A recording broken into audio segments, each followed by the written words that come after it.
Happy Monday. Welcome back to another edition of Monday's Moral Minutes. I'm your host, Kamal Nunes. If you joined me last time, then you may have noticed at the beginning of the episode that there was a slight typo. It said Monday's Morale Minutes, and that's not a wordplay. I wasn't attempting to do that, so I'll make sure that that doesn't happen again. If this is your first time joining, what's happening here is I'm taking short stories, quick little stories with a little bit of the word added to it, and a little bit of encouragement to kind of help set your perspective for the week ahead, the challenges that you might face. And trying to do this all in under 3 minutes. So if you know me, I have a tendency to get a little long-winded, so this should be interesting. I'm going to put a timer up in the corner right here, and I'm going to waste no time. Let's start the clock and we'll get going. Today's episode is Gone Fishing, Left Wishing. So there were these two friends and they wanted to do a bucket list trip to go ice fishing in Alaska. On the trip there, their plane crashed. They were left stranded without any materials. So one friend says, "Man, I can't believe how cold it is out here. If we don't get a fire started, we're going to die." And he said, "I'm going to go look for something. If I'm not back in an hour, come after me." So the other friend says, "Great, while you're gone, I'll gather wood. There's got to be something out here we can use to get a fire started." So the friend starts gathering wood. The other friend goes off and he's walking a long way saying to himself, "Hey, I can't believe it's cold. This cold out here. If it gets any colder, I'm going to die. I got to find something or I'm going to die."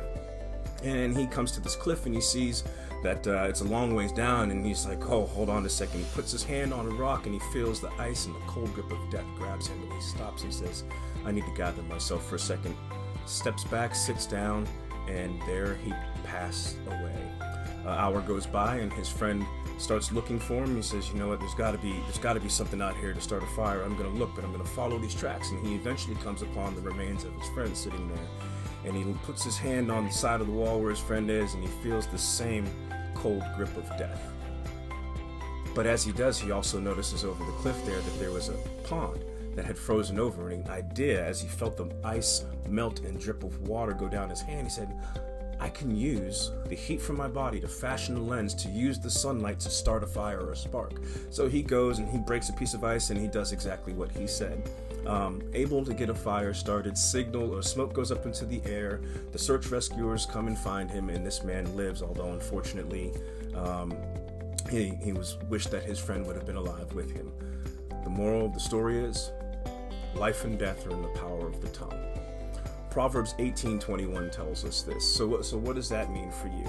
That means that there's a lot of things that are happening in our life. The first friend, he went off and he said, "Man, if I don't get something, I'm going to die. It's freezing out here." And he put his attention on what was bad about the situation, and he kept speaking it and reaffirming it to himself. And eventually the thing that he spoke came to pass for him.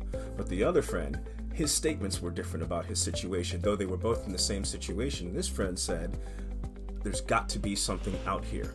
I'm going to find something because there's got to be something out here." See, they both took a different perspective of the same situation. One spoke a positive side, one spoke a negative side. They both got exactly what they spoke. So what does that mean for you in your situation? Are you going to continue to say the negative things about the situation when someone asks you? Are you going to state the obvious, which is in your face and everybody else's face? Or are you going to declare the truth over? You're going to declare God's word and what he says about it and what you know you want the outcome to be. That's the difference in surviving and not. That is life and death in the power of your tongue. And I am out of time. That was really, really close. I could have kept going, but I saw it. So I'd like to make this a conversation. Tell me your thoughts. What are your ideas? How do you feel about that? Is there anything that I can pray for you for?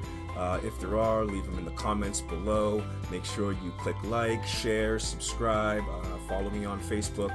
And I thank you for being here. Join me next week for another episode of Monday's Moral Minutes. Blessings.